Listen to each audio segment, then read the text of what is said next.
நான் இப்போ வந்து பயரெல்லாம் போட்டு பண்ணுற அடை எப்படின்னு சொல்ல போகிறேன். அதுக்கு இந்த மாதிரி ஒரே ஒரு கரண்டி புழுங்கரிசி, அதுக்கப்புறமா காஞ்ச ராஜ்மா அது ஒரு கப்பு,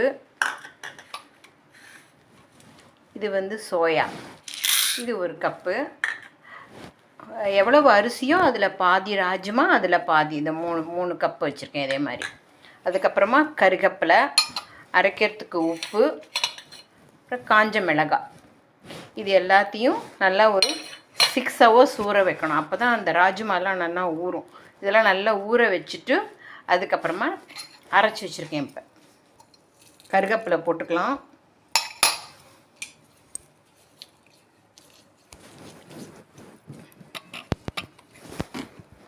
இந்த கன்சிஸ்டன்சியில் மாவு அரைக்கணும். ஒரு 1 hour வச்சுட்டு பெருங்காயம், உப்பு, கருகப்பிலை இது லாஸ்ட்டாக போட்டுக்கணும். போட்டுட்டு ஒரு 1 hour அரைச்சதை வச்சுட்டு அதுக்கப்புறமா குத்தினோன்னா சூப்பராக இருக்கலாம். தேங்காய் திருவி போட்டு குத்தினா முறுமுறுன்னு ரொம்ப நல்லாயிருக்கும். இப்போ குத்தி காட்டுறேன் எப்படி இருக்குன்னு. இப்போ அடை குத்திருக்கேன். அதில் ஃபஸ்ட்டு அடை தேங்காய் போட்டு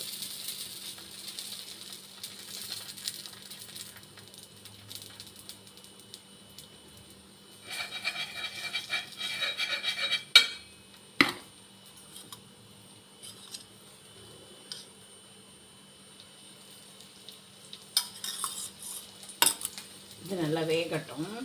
அடுப்பை கொஞ்சம் வச்சுட்டு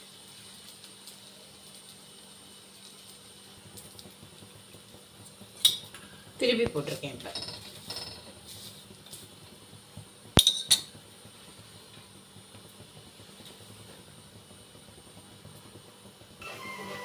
சூப்பராக அடை இப்போ நல்லா குக் ஆகிடுத்து.